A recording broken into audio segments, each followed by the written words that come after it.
সন্তানকে উপনামে ডাইকা তার মন খুশি করে দেওয়া।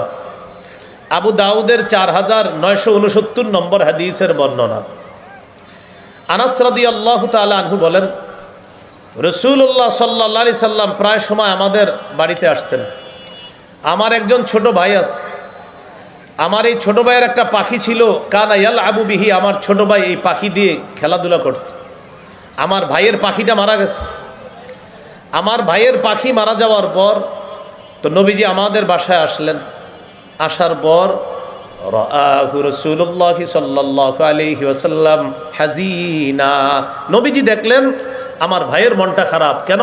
ওই যে ওর পাখি মারা গেছে। ফাকালা রাসূলুল্লাহ সাল্লাল্লাহু আলাইহি ওয়াসাল্লাম মা শা'নুহু, নবীজি জিজ্ঞাসা করলেন কি ব্যাপার, ওর কি হয়েছে, ওর মন খারাপ কেন?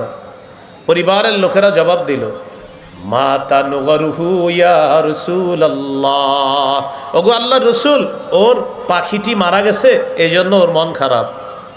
নবীজি তখন ছন্দের মতো দুটি বাক্য বলে তার মন খুশি করে দিলেন। নবী বললেন, ইয়া আবা উমাইর মা ফাআলান নুগাইর, ও আবু উমাইর, ছোট্ট পাখিটি কি করলো, কি হলো? দেখেন তো কিভাবে মিলাইছে, ইয়া আবা উমাইর মা ফাআলান নুগাইর, ও আবু উমাইর, ছোট্ট পাখিটি কি করলো, কি হলো এটা? এটা বলার কারণে এই ছোট্ট মানুষটার মন খুশি হয়ে গেছে। নবী এত সুন্দর করে তাকে দুইটা বাক্য বলছে ওর নামের সাথে মিল রেখে।